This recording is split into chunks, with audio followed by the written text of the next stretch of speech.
พอกันนี้ป่าบอกที่นี่คือที่ไหนพี่น้องพี่น้องจ๋าที่นี่คือที่ไหน ที่นี่คือที่ไหนกาสวัสดีจ้าพี่น้องกาสวัสดีอีกรอบจ้าขณะนี้เวลา11:48 นาทีนะคะวันนี้วันหวยออกวันรวยวันที่รอคอยของคนที่เสี่ยงโชคเสี่ยงวาสนานะคะตอนนี้เราอยู่ที่หน้าหน้าห้างไอ้แก้วพี่น้องเอ้ยสัญญาหน้าห้างของเพิ่นนะจ๊ะเพิ่นบริเฮ็ดหน้ามานี่หน้าเท่านี้10 กว่าปีแล้วเพิ่นว่าแต่ว่ากว้างแต่ว่าเฮ็ดอ้อมหัวบักจ้าใบเบิดผูกเมนเมิดแม่นบ่ปี๊บเอ้ยมักลายอดทางไปบ้านอมราไปเลยเพิ่นนำอสังหาก็ว่าได้พี่น้องอสังหาอะไรนี่ดอกหน้าคุณพ่อบ่แม่นหน้าข่อยโอ้อันนี้น้ำมูลอีพอลุงแม่มูลคุณพ่อบ้านนั้นมูลคุณแม่เรื่องของเรื่องเมื่อนี้นะเพิ่นสิพามัดสาป่าพี่น้องจ๋าบ่คิดว่าพี่น้องว่าสิได้ป่าบ่หรือสิได้หยังบ่คิดว่าหน้าห้างก็สิมีน้องป่ายังเหลืออยู่ขายกับขายตะกี้แต่ว่าเป็นตามีกบอีหลีได้ถ้าเขาขุดอยู่เนาะเอาอีพ่อเราเฮ็ดจิ๊บเฮ็ดโต้งนี่นะได้ปลาแดกย้อนได้ป่าปีนึงไปเบิ่งเทยเถาสาป่ากระเป๋าเฮาไว้นี่แหละเขาทางซ้ายนี่มันสายน้ำขึ้นไปนาเขาผู้ดีนาทางทรงตูนหั่นเด้ยามป่ามันก็จะลงมาตามห้องลงมานี่แต่เก่านี่โอ้ยป่าทำเสียเอามองเขาย่างมากกับมีครัวมองกันลุงแล้วอันผุนละซาแหละจะปางซาแหละซาตัวใหญ่มาหาตัวน้อยแล้วก็ซาตัวน้อยไปหาตัวใหญ่ไปหาตัวน้อยอีกป้าขับไปซากลับมาเจ้าคือบ่ซาลงคันเลยไอ้มึงกะซาลงพูดแล้วว่ามันยังสีซากลับอีกอยู่เพราะว่าซาไม่ใช่ตัวนี้มันกลายจะซากลับไปเห็นกับเมื่อยแล้วมันไปป้านคันอยู่พูดแล้วก็ซาขึ้นพุ่นว่าจะสีซากลับไปกลับมาเอาเข้าใจอยู่แต่ว่าน้ำมันสิมาลายอยู่นี่เจ้าก็ยังสิกระซากลับไปอยู่มันก็เสียเวลา2 ทบต่อว่าขอว่าซาลงลูกพุ่นหลุดเนาะลูกเผาอันกระเป๋าอยู่นี่เด้อมันห่มเด้อลูกเด้ออุ้มลูกผูกเต้ามาในพี่น้องเอ้ยไปนี่มาเผากระเป๋าพี่มาสิไปบ้านนั่นน่ะไปได้แต่หาก็เบาได้เลยเด้อมันห่อนนะลูกมันห่อนหุบกบไปจังเนี่ยหุบกบไปจังสิมาหาบังกบอยู่นี่เป็นตะได้กบเลยนี่เนาะนี่เป็นตะหากบได้อะไรเป็นตะหากบได้นะถ้ามันมีนะมีไหมเนาะ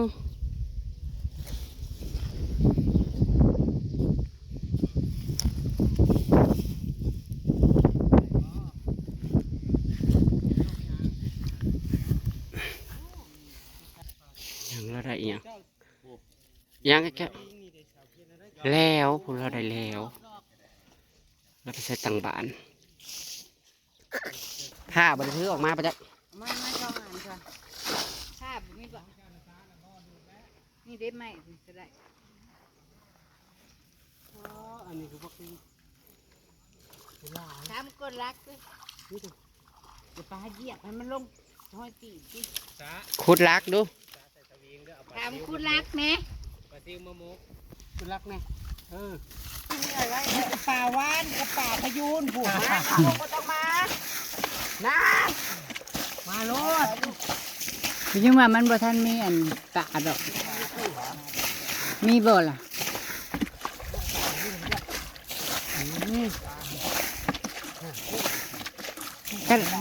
คันมีก็แม่นใส่อันช็อกเก็ตให้ป้อม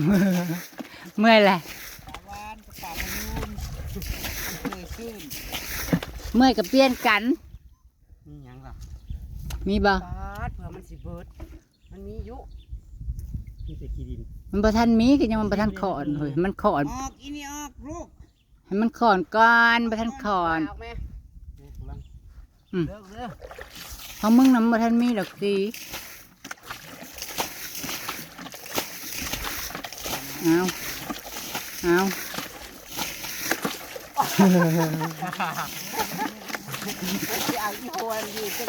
เอาเร็วๆผู้ใดจิตรงเป้ากว่ากันสีเบิดแห้งเลยสีเบิดแห้งเลยตำลาลงเร็ว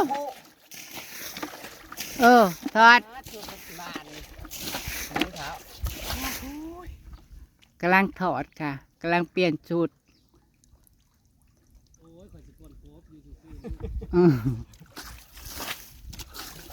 พ่อลานเด้อ เปลี่ยนกันเดี๋ยวกูสิลงกับอำมาลาลงมาเอาจ้ะเมื่อขึ้นมา พ่อแทงแยงน้องมาสอนแล้ว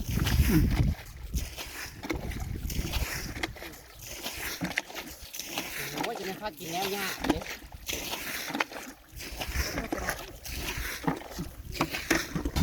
อันสุดสิมาซาป่ามึงน่ะเนาะทางในน่ะสีขาวจ้าสายผู้โอ้ย เดี๋ยวปลาซิวน่ะเต้นโดดเด้งอยู่เลย ไปต้องไปเอาเท้า เดี๋ยว กบบ่จ้า เขาไม่ได้เหยียบตัวพ่อมาสิเมื่ออยู่มันบ่อยเมื่อ ถอดออกนุ่งแต่เสียงในนั่นยังได้กระปู ไปกบตัวนึง กบลังแข็งกบลังแข็งกับปูลังอ่อนป๊าดตัวนี้นะเพื่อสิเบิร์ดเด้อป๊าดว่าอะไรซะจนคำไปลง ร้อนมันใส่ไม่ได้แล้ว โอ้ตัวนี้น่ะร้ายอยู่ปลาซิวนี่นะ โอ้ย นี่หูนี่เจ้าก็หูกบประจักมันหูเปิดขุดดูสิคะคุณมาสังหรณ์ดูสิคะ ใช่ครับ นั่นไง เอา แป๊บนึงกันคุณรู้สึกว่าคุณจะเหนื่อยใช่ไหม ขุด3 หูพี่น้องเอ้ย คนสระก็สระไปจ้ะ ผู้กลกบกับกลกบผู้สาปลากับสาปลาอยู่พ่อ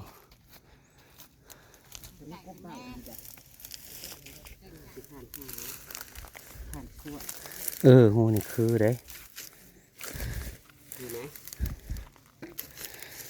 กล3 หูแล้วได้แต่กระปูอันนี้หูที่4ถ้าบ่ได้ปลาเขาก็ยังได้กระปูเด้บ่ได้กบก็ได้กระปูมาต้มปิ้งป่น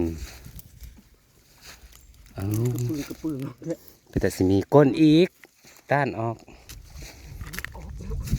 มันดินอ่อนมันขวัดง่ายเด้เป็นหน้าเหืออะไรพี่น้องก็เป็นต้นไม้ก็จนใหญ่เราจะออกมาตัดพื้นนั้นลงเต่าอยู่ มีหรือไม่มีมีหรือไม่มี มี เออ เห็นบ่ คือกับกบกับกระปู แม่น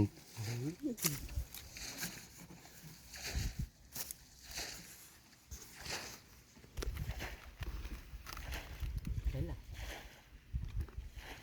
คือนี่จะกระปูคือนี่จะกระปูไอ้อุ้ยกบกับกระปูนี่ ฟังเสียงคือสิมีกบนะเสียงบวายรถ โอ้ยต้องได้จกเหรอก ระจกแต่ว่า บ่จกมันจะขึ้นมาบ่มาเนาะกนหูทำอีกก็ได้กบโลดมันละกบมันละมานเอ้ากระปูคือว่าถิ่มกบ กบหลังแข็งห่านจักโตเลย ตัวเดียว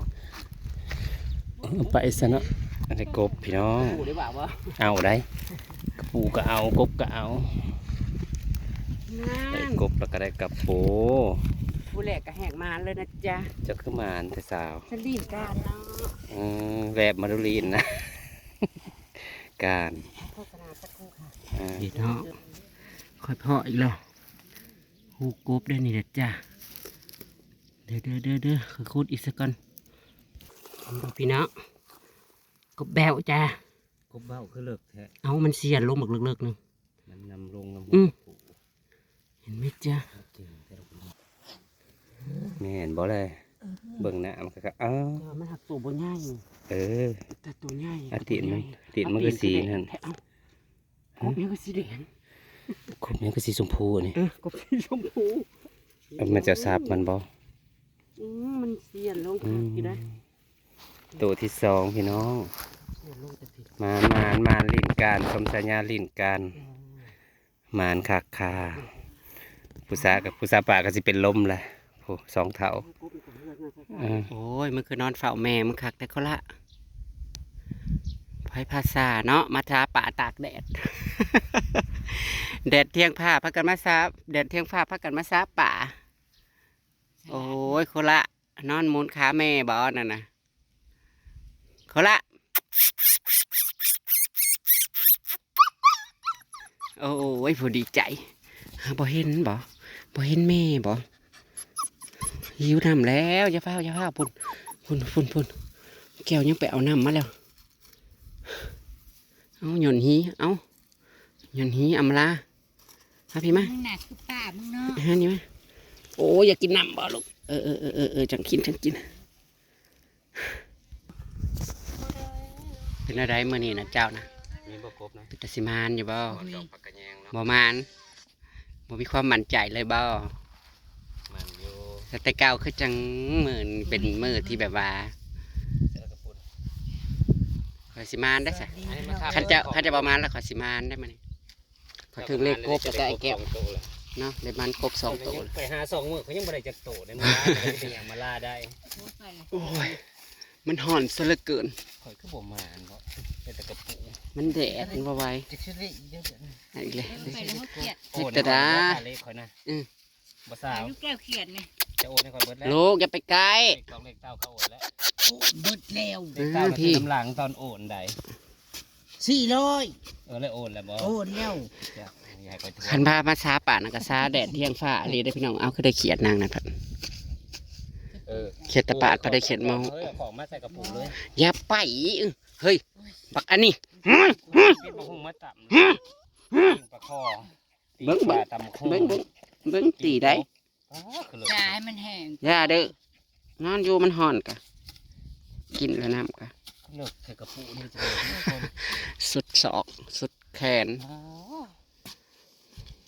หอดเมืองพญานาคหอดเมืองพญานาคเลยจ้ะ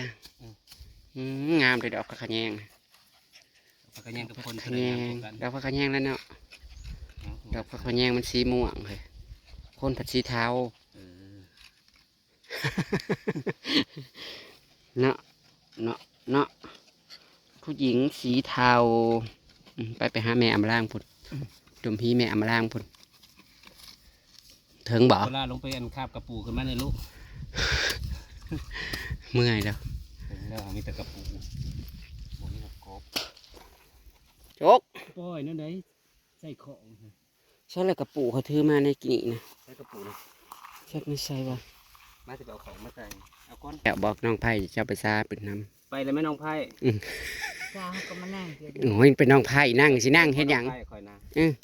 หน้านี่ก็สิมอบให้เจ้าเลยนี่ เออ หน้าเฮือนี่ให้มาเฮ็ดโลด ไปน้องไผ่ โอนก็มาสิให้เฮ็ดแล้วก็ให้พร้อมเอาไปเริ่ม น้องไผ่เนี่ยบ่แม่นซ้ำแม่นุ่มเจ้าผู้บ่นี่นะ สามีแม่บ่ได้เนาะ อือเขาว่าน้องไผ่แล้วก็ผู้ฟ้าออกไปแล้วสาปะ เออ แม่นอีได้เป็นตัวอะไร ไม่ใช่เออ ก้นสีก้นนะ ประมาณบ่ ซาป่าแล้วก็ได้แล้วมันสิตายก่อนซาป่าแล้ว อย่ามาลาว่าคันบ่ซาก็จับเซิงอยู่ในหนองหั่นว่าซั่นเซิงใส่ขี้ต้มรถเสียงปึ้งๆอยู่ ปึ้งตบเบิ่งน่ะปึ้งอยู่คือฮีอัมมาลานี่ปึ้ง เฮ็ดปึ้งๆอยู่คุณอีผู้จักษานะมันได้สาจักบาทแล้วบ่อีผู้จักษานะ เฮ้ยสุดสิมาซาป่ามันน่ะ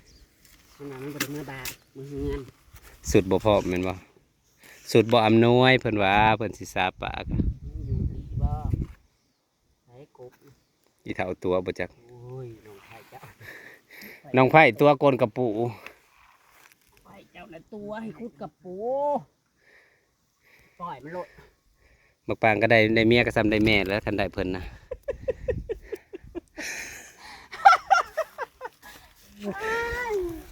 น้องไผ่ล่ะห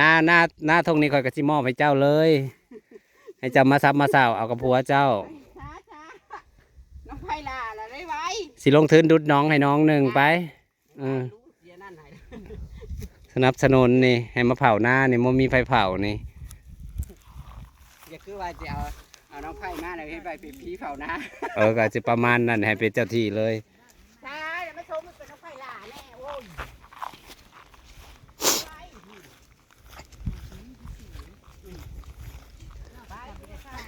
ก็จะพาไปเยี่ยมมันตีซาเบิร์ดทักซี่ฮู้ดอกว่ามีป่าบอ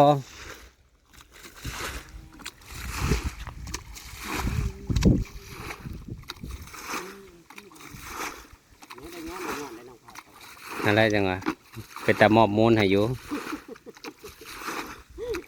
โอ้ยนั่นโน่นเลยว่าต้านคือแม่ มาได้เอาผู้ชายนะกันมาปานหน่อยเขาผู้หญิงนี่ ป้าน ได้ดี ป้านให้ผู้สาวซา แล้วก็เอามาเก็บใส่ปากกลับเราได้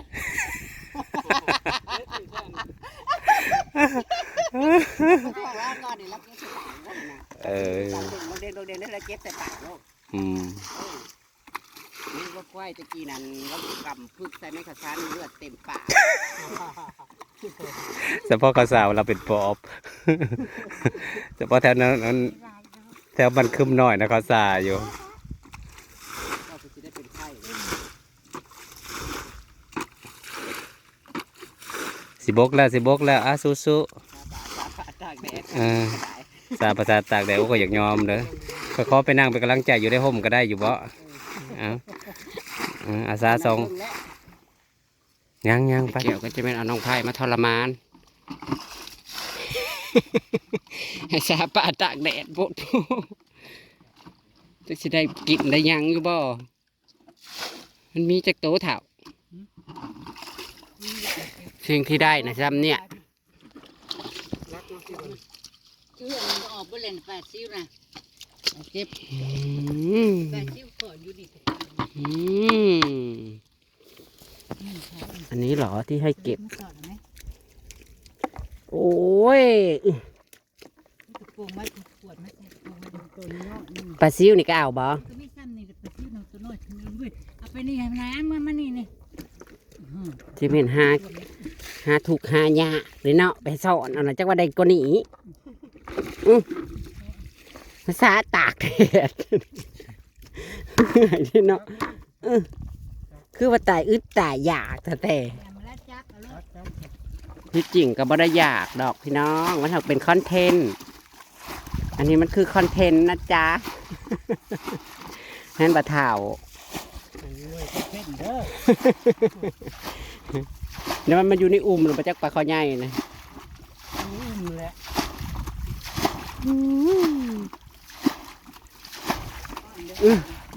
เธอเนี่ยซะลูกเขาจะอยู่ใช้ผลนอนจะห่มบ่ ถ้าเอาเสียมาขวดนี่ติดข้องนี่ไล่เขาเลย ป้านเท้าป้าน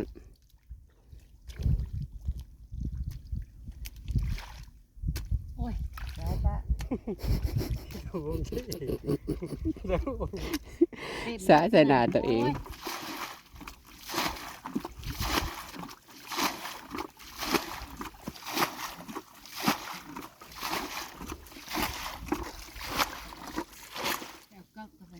เก็บก่อนจักโตเดี๋ยวนี้เก็บได้ปลาป่าลายมีตัวใหญ่ทางใจดิเฮ็ดคือเฮ็ดเล่นเสี่ยวนี่อย่ามาลุกอย่ามาใกล้แพร่นเพราะว่ามาอีกเลย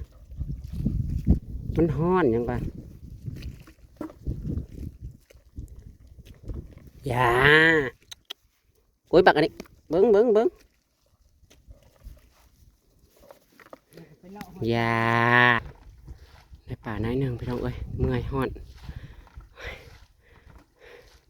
สิพอกินแล้วบ่เสียมไปซื่อๆอยู่ไปตามคลิปหนักแล้วกันพี่น้องเอ้ยไอ้แก้วก็จะเป็นพาน้องไผ่มาทรมานตากแดดลีลอโพดโพ ตามคลิปหน้าก็แล้วกันจ้าพี่น้องสวัสดีจ้า